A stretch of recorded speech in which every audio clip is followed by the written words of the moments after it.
Lights, camera, debate, ignite, passion strong under the spotlight. Tune in for the clash, tune in for the spark.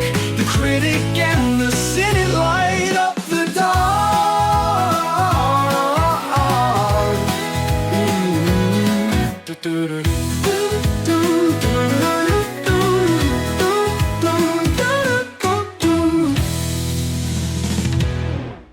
Welcome back to The Critic and the Cynic. The next would be called Jingle Bell Run.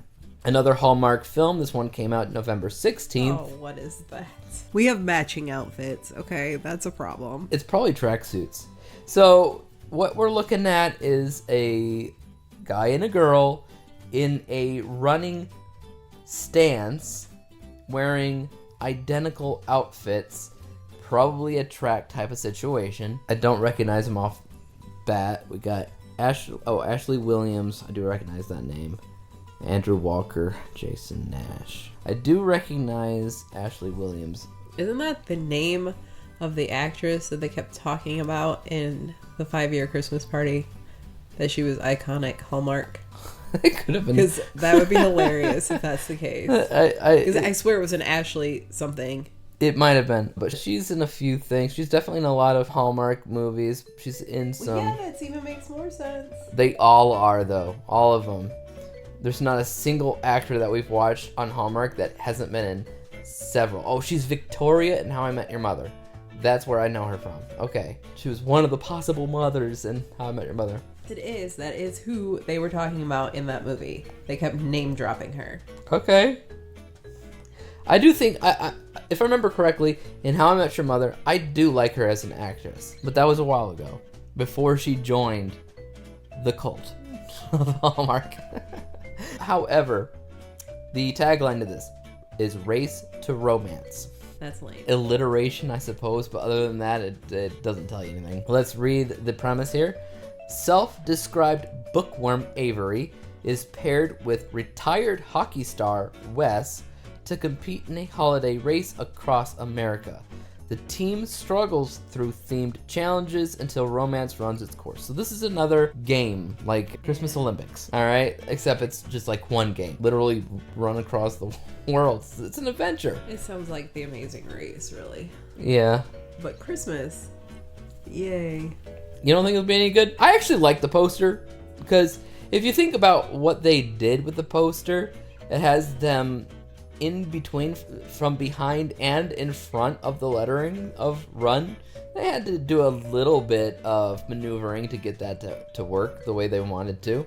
And as somebody who messes around with Photoshop a lot, I actually appreciate the look of the poster. It's simple, it's festive, and it's not just copy-paste like some of the other ones have been. Maybe some of the things in the background, like the icons of places where they stop, but the actual titleage and the people in front, it's actually, I think it's pretty good. I actually hope that it's really bad. Okay. Because if it is really bad and they specifically name dropped this actress in other Hallmark movies as being like the best actress for Hallmark movie, that's just hilarious.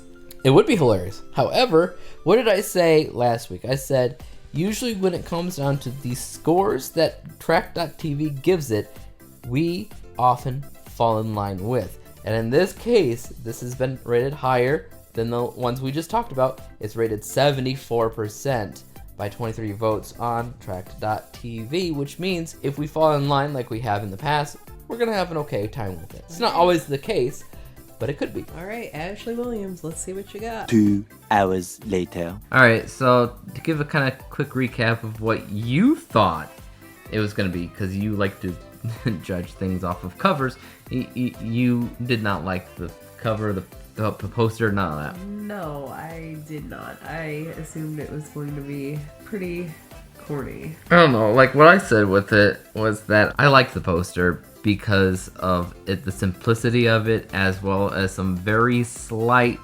things that I noticed from a graphic designer standpoint on how they approached the lettering and everything. And I actually appreciated it way more than a lot of the posters that we've seen thus far. And that kind of just extends into the opening credits of the film, which were animated. And a lot of these Hallmark films, what you're going to get is an establishing shot of a drone shot over a city while music plays.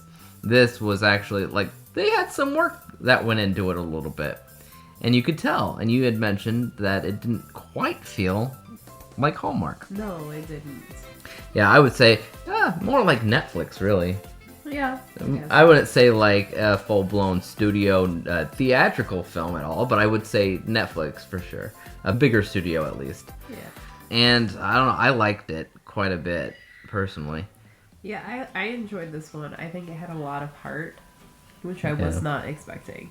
Yeah, and so this is kind of the same argument that I've made every single week while watching these films, is that one of them out of the bunch is kind of like a hidden gem. You think that they're all gonna suck, but usually like one out of them tends to be surprisingly good. The first week we had the spy film. The second week we had Santa Tell Me. Yeah. The game show type of movie. And then this week would have to be Jingle Bell Run. I mean, there's a couple more on the list, but so far that seems to be a pretty good contender for one of the better films. In fact, if you look at the tracked rating for everything that we're watching this week, this is the one with the highest rating.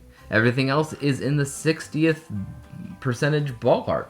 This is 75 on track.tv, but everything else is 60 something. Yeah, and this is the one with Ashley Williams, who was called out in the 5-Year Christmas Party as being like the queen of the Hallmark Christmas movies. This is our introduction to Hallmark Christmas movies, so I can't say for sure. I know that by looking at all of these actors and actresses past, that almost every single one of them has a long history in the Hallmark Channel, especially with Christmas movies. So I don't know how they handpick her out of everybody else that's essentially doing the same thing. But I mean, there's something to it. Remember now, Ashley Williams was one of the contenders on How I Met Your Mother as one of the possible mothers. I remember really liking her in that. She's got a quirky, relatable, homey personality, which it looks like she just kind of carries wherever she goes. Yeah, this was my first experience with her. And yeah, she's very down to earth, quirky, and very, very likable.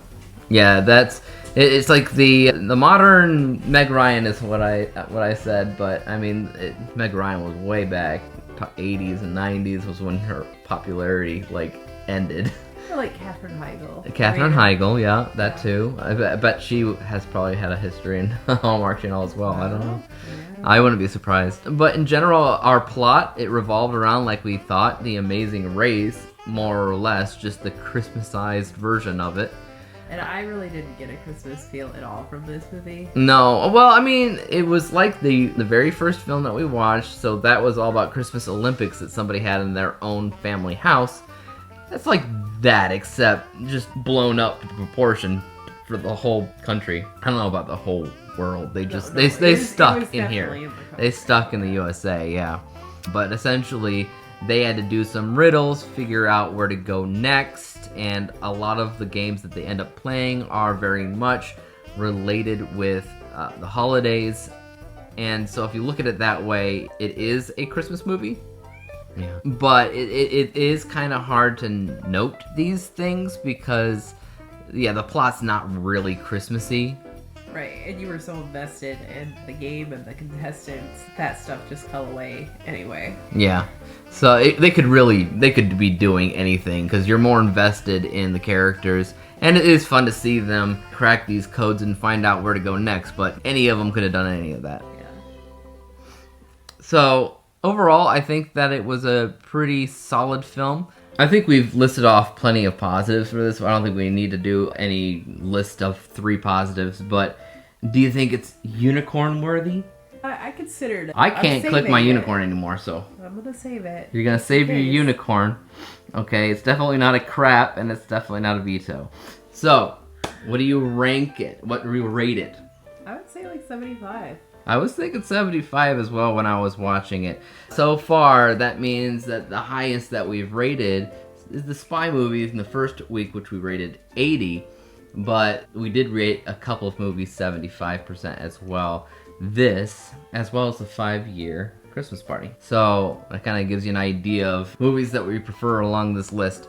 But yeah, that is this one.